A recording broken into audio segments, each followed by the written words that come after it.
건강 주의하시길 바랍니다. 제가 신혼 때 호주에 이제 먼저 오게 되면서 아내와 한 학기를 떨어져 지낸 이후로 이렇게 오래 떨어져 본 적이 없는 것 같습니다. 많은 분들이 혼자 어떻게 지내냐고 묻는데 참 대답하기가 애매합니다. 너무 힘들다고 하면 걱정하실 것 같고 너무 잘 지낸다고 하면 또 좀 이상해 하실 것 같습니다. 아내가 왔는데 제가 너무 말라 있으면 마음 아플 것 같고 또 너무 살쪄 있으면 당황할 것 같습니다. 그래서 매일 체중을 좀 확인하고 있습니다. 적정 체중으로 유지하려고. 아내가 없으니까 뭐 힘든 면들이 좀 있지만 아마 제일 어려운 게 혼밥, 그죠? 혼자 밥 먹는 게 좀 힘들지 않나 그렇게 생각합니다. 그래서 함께 밥 먹을 친구가 없나 늘 찾아보고 있습니다. 이제 약속 다 찼습니다. 이제 이번 주 금요일 날 이제 아내가 돌아옵니다. 친구가 누굴까? 그죠? 친구가 우리가 중학교 다닐 때 논어의 하기편에 나오는 한자를 배운 적이 있을 것입니다. 유붕자원 박내면 불력 낳고다. 뜻을 같이 하는 친구가 먼 곳에서 찾아오니 또한 즐겁지 아니한가 배운 적이 있을 것입니다. 친구 생각하면 늘 마음이 흐뭇하고 마음이 즐겁습니다. 오늘 본문은 1절부터 15절까지를 끊었는데요, 두 가지 큰 이야기가 나옵니다. 하나는 친구에 대한 이야기고 하나는 웃음과 관련된 이야기입니다. 약 14년 전에 캐나다 온타리오주에 있는 현대차 미시소가 지점에 도널드 엘리엇이라고 하는 캐나다 노신사가 구매 상담을 하고 차를 계약하게 됩니다. 사인을 마치고 난 뒤에 딜러에게 한국인이냐고 묻더니 자신의 가슴 아픈 가족 사연을 이야기하기 시작합니다. 큰형이 19살의 나이에 한국전쟁에 참전했다가 전사했는데 어디에 묻혔는지 알 수도 없고 가정 형편상 한국에 가보지도 못했다는 것입니다.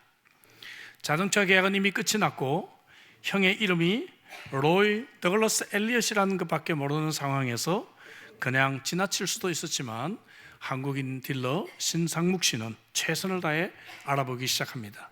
그리고 마침내 UN 부산 기념공원 사이트에서 로이 더글러스 엘리엇이라는 이름의 묘비를 확인했고 묘지 사진까지 사이트에 올라와 있는 것을 보았습니다. 그 사진을 빨리 현상을 해서 액자에 넣어 3일 뒤에 차를 찾으러 온 엘리엇 씨에게 이렇게 선물을 했다고 합니다. 엘리엇 씨는 액자를 곱게 안더니 슬픔과 감격의 눈물을 흘렸다고 합니다.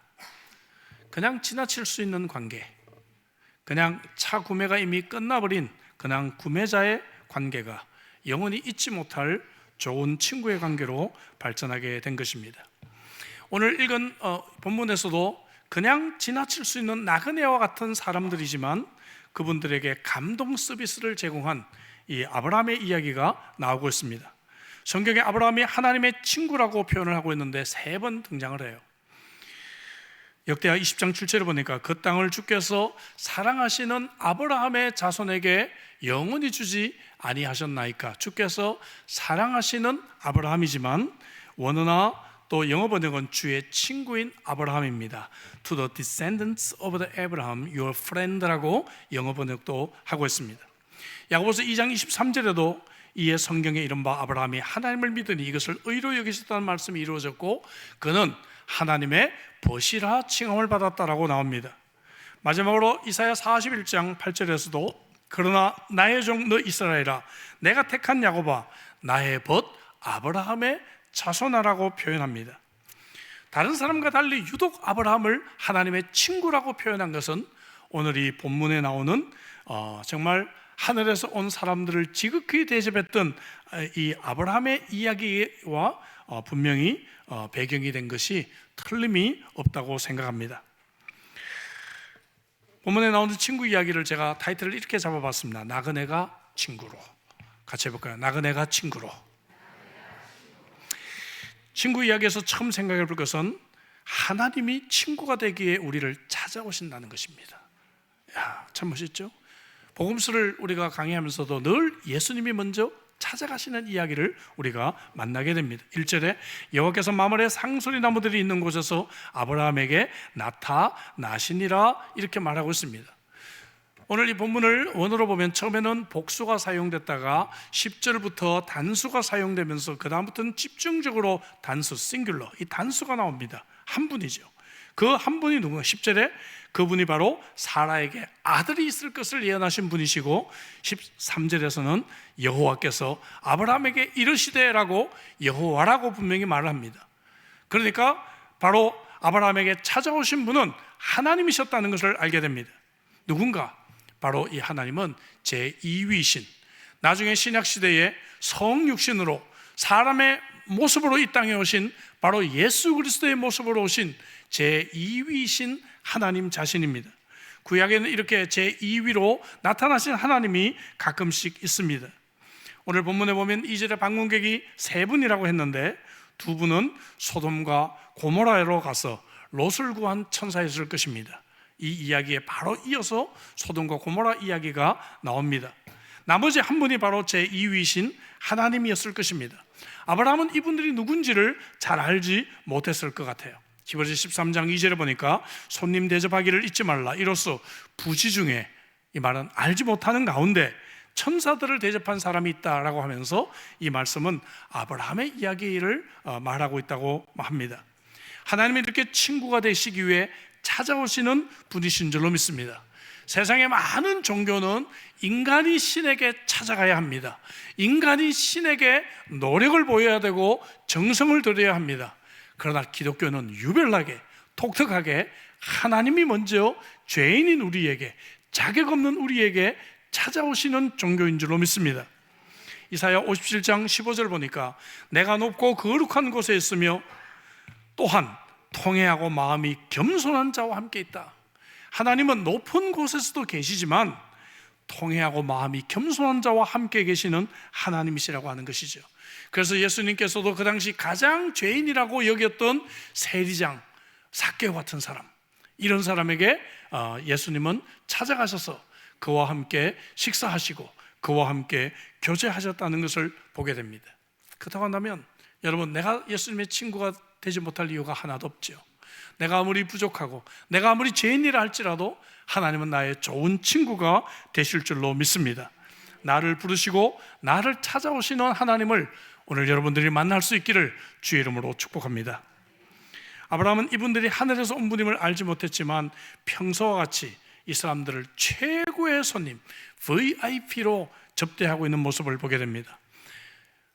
오늘 본문 1절은 이 방문의 때가 날이 뜨거울 때라고 합니다. 아마도 정오 때였을 것 같습니다. 여러분, 이 정오 때, 날이 뜨거울 때, 이 중동 지방과 적도 지방의 날씨는요 굉장히 힘이 듭니다. 저는 이 지역들을 많이 다녀봤습니다, 선교 때문에. 근데 이 시간이 되면 사람들이 거의 다 낮잠을 자고 쉬어요. 그리고는 이제 오후에 일어나서 밤늦게까지 일을 합니다. 그래서 가게들도 이때는 거의 다 문을 닫아놓고 있는 경우들을 많이 보게 됩니다. 이 시간에 찾아가면 실례죠. 그죠? 가게도 이 시간에 찾아가면 실례예요. 인도네시아를 갔더니 그래도 문을 두드리니까 안에서 자다가 나오긴 하더라고요. 그래도 좀 실례죠. 누구 집에 방문하는 것은 실례입니다. 이렇게 불편한 시간에 찾아왔다는 거예요. 불편한 시간에 찾아왔습니다. 2절 뒷부분에 보니까 그런데도 그들을 보자, 뭐예요? 조금도 머뭇거림이 없는 모습이죠. 곧 장막문으로 달려나가 신속하게 움직입니다. 영접하며 몸을 땅에 굽혀. 이거는 VIP를 영접할 때, 그죠?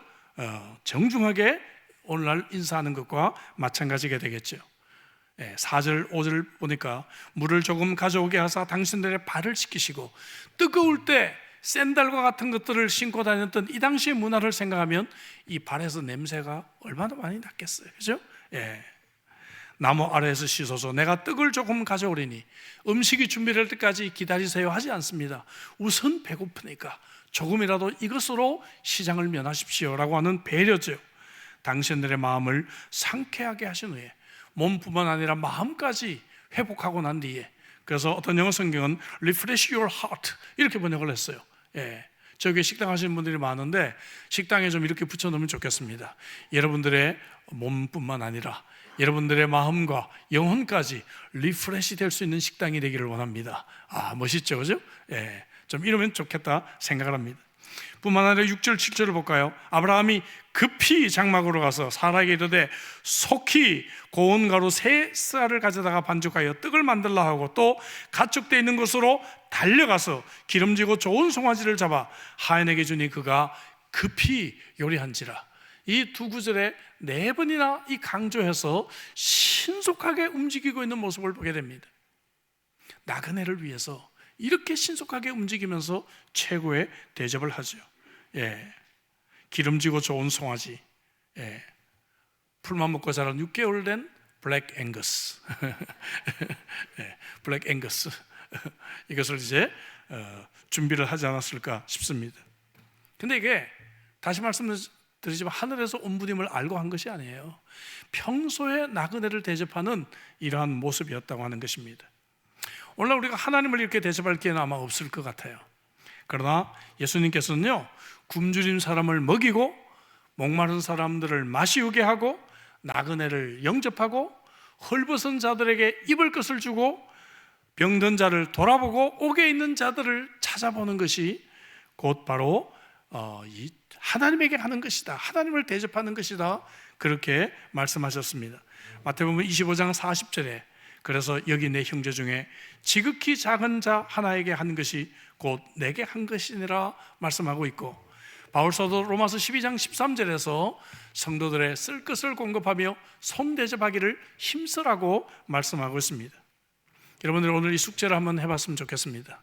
여러분들 주위에 나그네라고 생각되는 분들을 여러분들이 이처럼 VIP로 한번 대접해 보시기 바랍니다.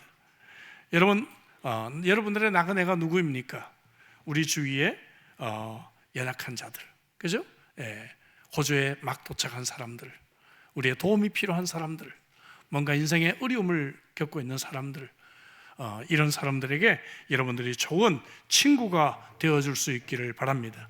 우리는 이런 자들을 한번 식사 한번 대접했다 이렇게 생각할지 모르지만 하나님의 생각은 매우 다르다라고 말씀하고 계십니다. 하나님은 우리들에게 대접을 받았다고 생각하시는 거예요. 와, 내가 아무개 집사에게 내가 대접을 받았다 생각하시는 거예요. 그렇게 생각하면 우리가 정말 이 나그네를 대접하는 그러한 태도가 좀 달라지지 않을까 생각합니다. 여러분들이 좋은 손님 접대를 할 수 있는 아브라함과 같은 분들이 되시기를 주의 이름으로 축복합니다. 하나님은 아브라함의 대접을 받을 기회를 진정한 교제의 기회로 이끌어가고 계시는 것을 보게 됩니다. 이 가정에 문제가 있습니다. 아들이 없어요. 그래서 10절에서 사라에게 아들이 있을 것이다. 진정한 친구는 친구의 어려움을 해결해 주려고 합니다. 친구의 문제가 내 문제가 되는 것이죠. 나아가 11절에 여호와께서 이르시되 내가 하려는 것을 아브라함에게 숨기겠느냐 말씀하십니다. 다시 말하면 진정한 친구는 비밀이 없죠. 친구에게는 모든 것을 털어놓을 수가 있습니다. 그래서 하나님은 아브라함에게 소돔과 고모라에 대한 계획을 말씀하고 있습니다. 이것이 18장 뒷부분에 나오는 이야기, 그래서 19장까지 소돔과 고모라에 대한 이야기가 나옵니다. 맥주감사 주일을 지나고 난 뒤에 2주 동안의 19장을 우리가 함께 생각을 해볼 것입니다.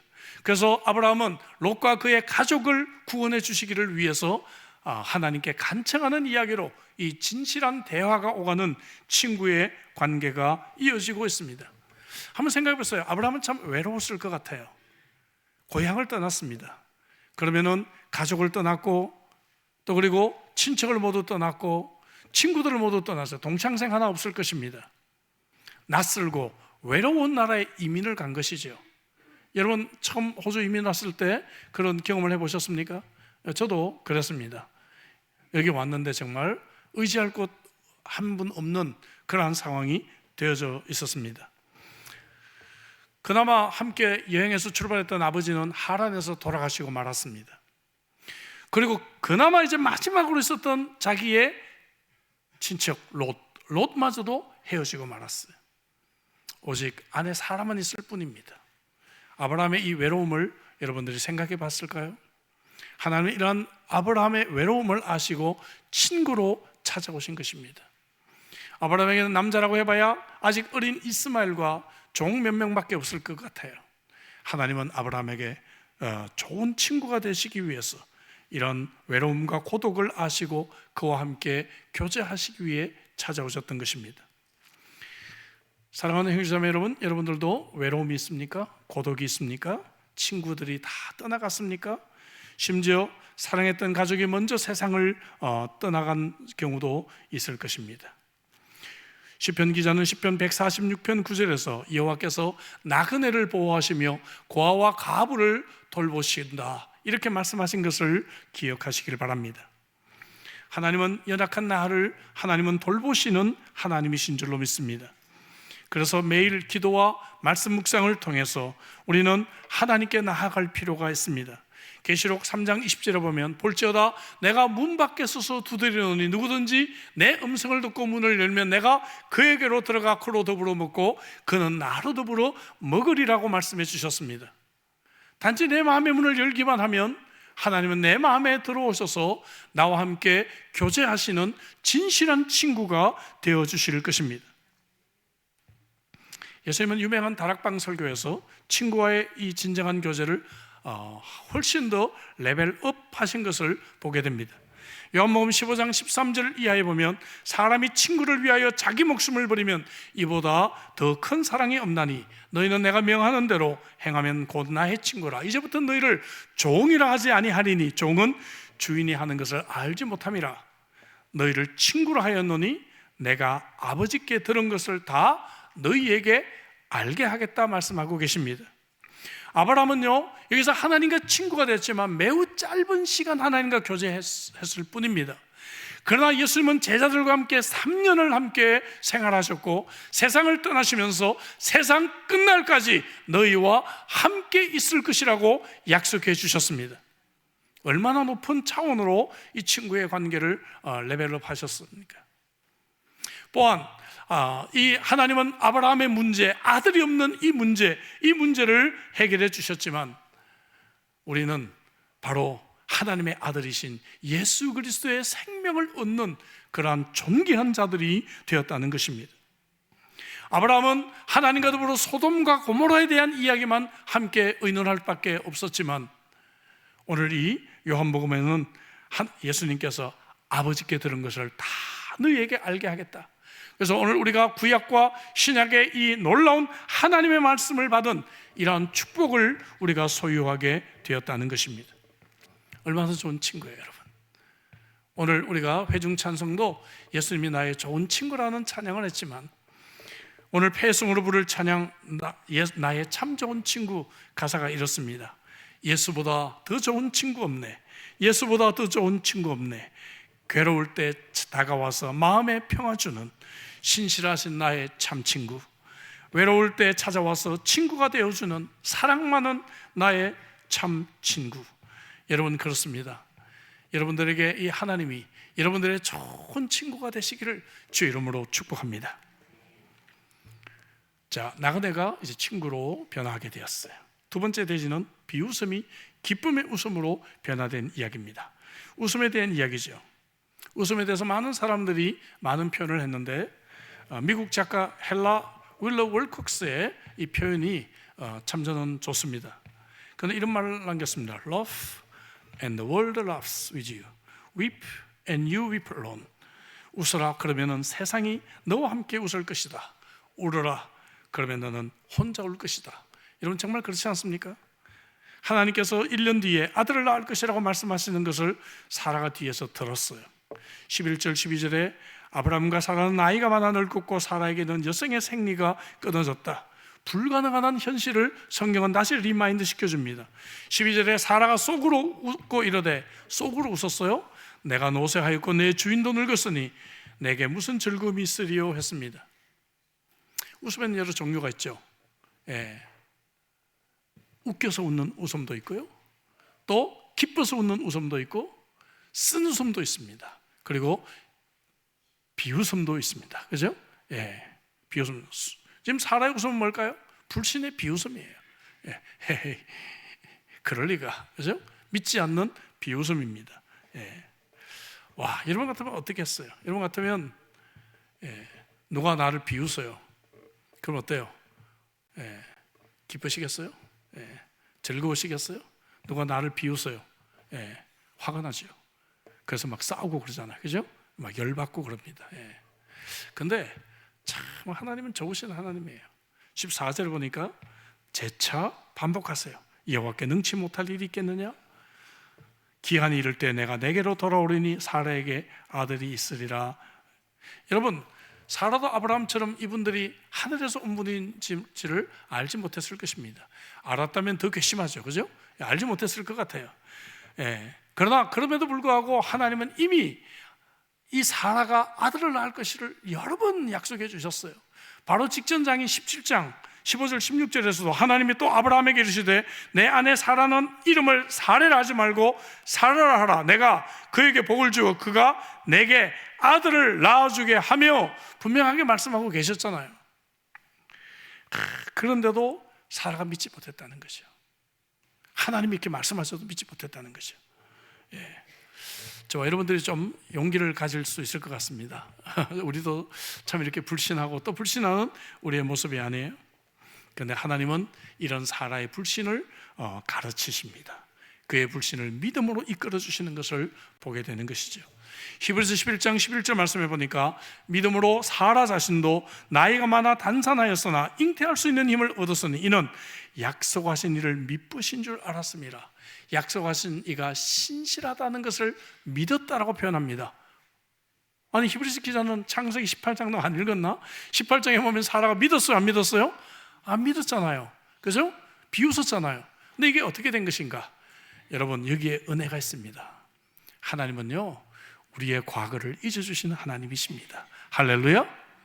내가 믿음이 연약하고 내가 넘어질 때 그때를 하나님은 잊어주시고, 그래서 내가 믿음이 좀 자라서 성장해서 하나님 앞에 좀 믿음이 있는 사람으로 보였을 때 하나님은 그래 이게 너야 라고 말씀해 주시는 하나님이시다 이거죠.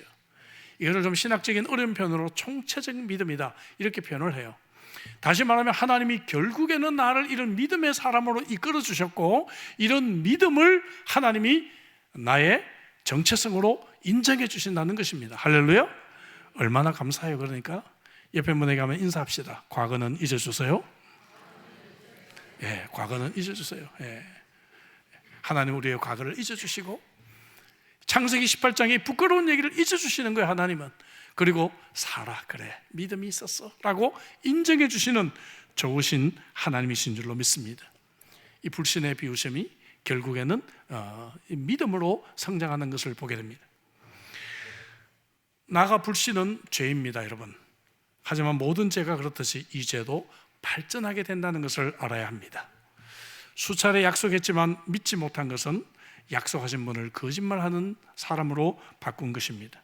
존 스토트가 그런 표현을 했어요. 불신은 하나님께 거짓말을 뒤집어 씌우는 것이다.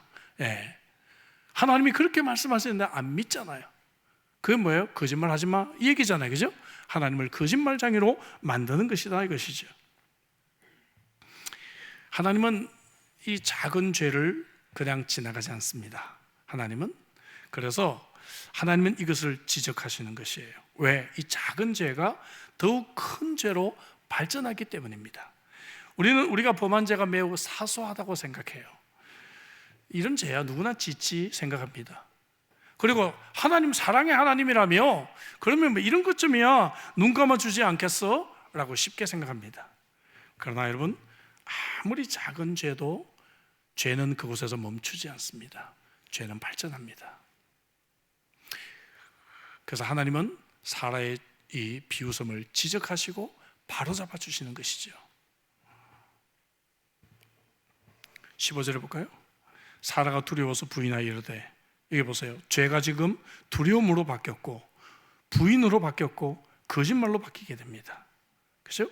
계속 이 작은 죄가 자라게 돼요. 이런 작은 죄 때문에 가장 먼저 하나님 앞에 기도가 막히는 경우들이 있습니다. 여러분 경험해 보셨죠? 내가 어떤 죄 가운데 있으면 기도가 잘 안 돼요. 그래서 어떤 분은 하나님과 나 사이에 파이프라인이 있는데 죄가 이 파이프라인을 막고 있다, 그렇게 표현하기도 했습니다. 실제로 이사야 59장 1절 2절에 그런 말씀이 나와요.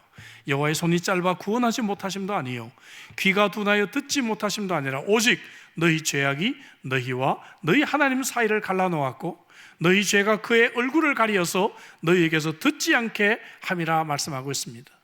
저와 여러분들에게 해결되지 않은 죄의 문제가 있다면 나는 열심히 기도하는데 이것이 파이프 라인이 막혀가지고 하나님 앞에 응답되지 않고 있다라고 말씀하고 있는 것입니다. 그 작은 죄이지만 엄중하게 다뤄야 된다는 것을 우리는 깨닫게 됩니다. 자, 하나님은 죄를 엄하게 다루시지만 않습니다. 하나님은 이 기회에 더욱 은혜를 발전시키십니다. 와, 여기에 놀라운 정말 말씀이 있어요. 여러분, 만약 우리가 비웃음을 당하면 말씀드린 대로 우리는 막 화가 날 것 같아요. 최소한 우리 같으면 이랬을 것 같아요. 좋아, 아들 얘기는 없었던 걸로 하자. 너희가 그렇게 안 믿으니 뭐 내가 낸들 어떻게 하겠냐. 그냥 아들 얘기는 없었던 걸로 하자. 그러지 않았겠어요? 그런데 하나님은 14절에 여호와께 능치 못할 일이 있겠느냐. 사라에게 아들이 있을 거야. 아브라함에게 들려주셨던, 바로 17장에서 들려주셨던 전능자 하나님의 이름을 다시 한번 사라에게 들려주십니다. 엘 샤다이의 하나님을 또 말씀해 주십니다.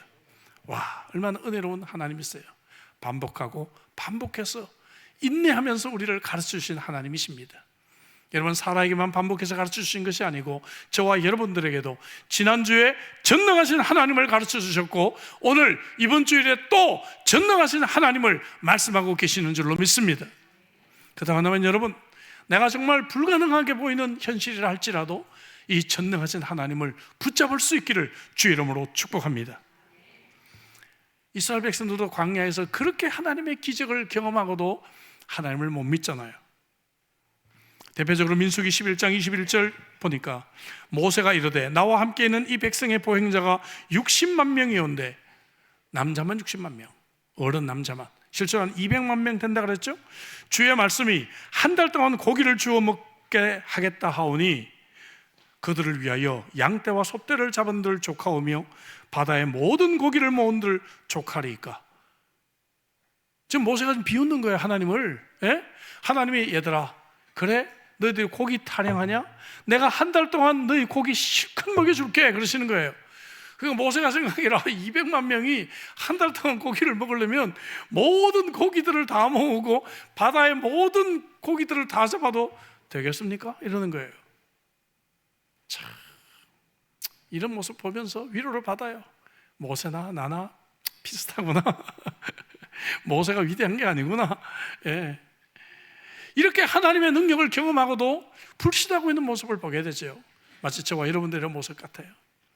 그런데 하나님 뭐라고 그러십니까? 23절에 여호와께서 모세에게 이르시되 여호와의 손이 짧으냐? 내가 이제 내 말이 내게 응하는 여부를 보리라. 참 오래 참으신 하나님이에요.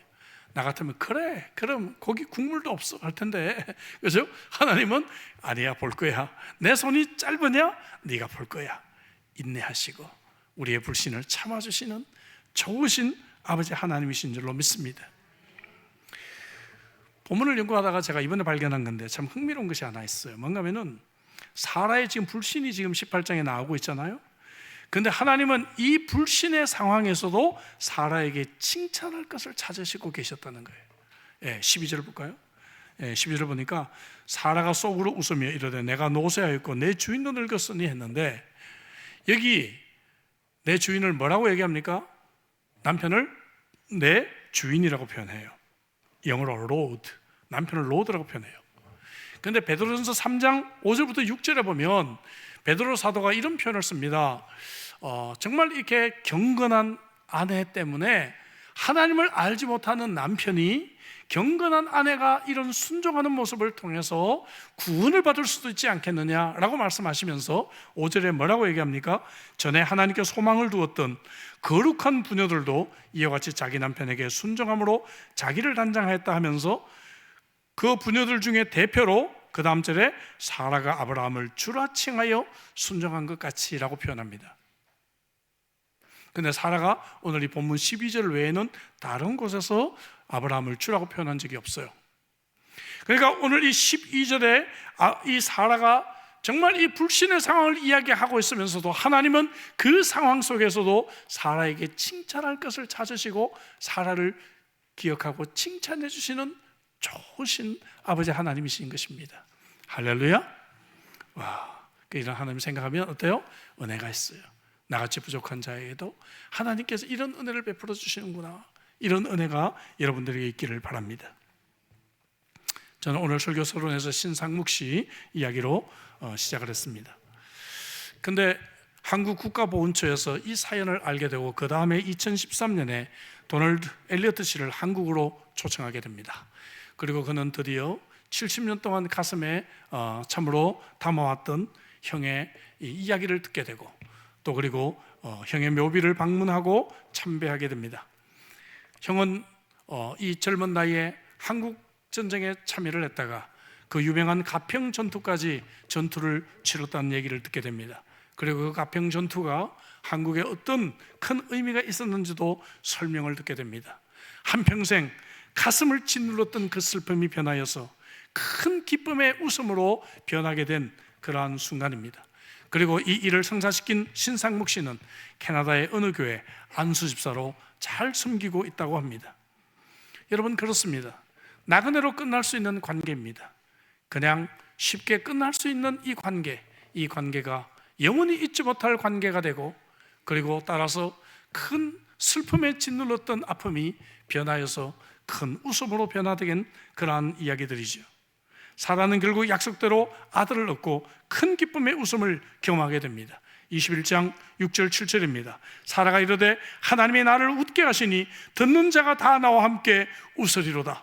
또 이르되 사라가 자식들을 젖먹이겠다고 누가 아브라함에게 말하였으리요마는 아브라함의 노경에 내가 아들을 낳았도다. 원문을 보면 시로 표현되어 있습니다. 아름다운 시, 아름다운 노래로 그의 기쁨을 표현하고 있습니다. 하나님의 선하심과 하나님의 신실하심에 대해서 억제할 수 없는 큰 기쁨의 웃음이 터져나오고 있습니다. 웃음이라는 것이 그렇듯이 그의 웃음은 그 주위에 있는 사람들에게 크게 전염이 되어서 듣는 사람들이 모두 하하하하하 웃게 되는 그러한 장면이 바로 이 장면입니다.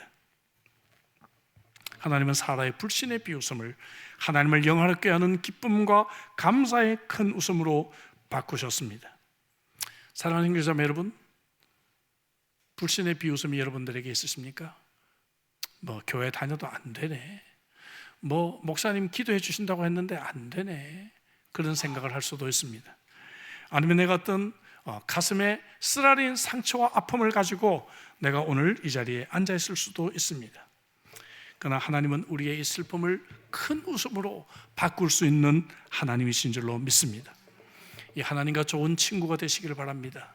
하나님을 문 밖에 세워두지 말고 하나님과 더불어 교제하세요. 하나님께 입술을 열어 나가세요. 하나님, 저 하나님 믿고 싶어요. 그렇게 고백하십시오. 하나님, 제게 믿음을 달라고 기도하십시오. 하나님, 오늘 이 밤에도 하나님과 만나는 그러한 시간에 대해 저의 이 외로움과 고독이 해결되고 주님만이 나의 좋은 친구임을 알게 해주십시오. 그렇게 기도하시기 바랍니다. 요한복음 14장 13절부터 14절에 너희가 내 이름으로 무엇을 구하든지 내가 행하리니 이는 아버지로 말미암아 아들로 말미암아 받으시게 하려 함이라. 내 이름으로 무엇이든지 내게 구하면 내가 행하리라. 15장 16절도 같은 말씀입니다. 내 이름으로 아버지께 무엇을 구하든지 다 받게 하리라 말씀하고 계십니다. 아브라함과 사라는 여러분 아들을 낳는 기적을 경험하게 됩니다. 그렇다고 한다면 여러분, 우리가 하나님의 좋은 친구가 된다면 저와 여러분들에게도 이런 기적이 일어날 줄로 믿습니다. 실제로 우리가 지금까지 살아오면서 기적과 같은 인생이 많지 않았을까요?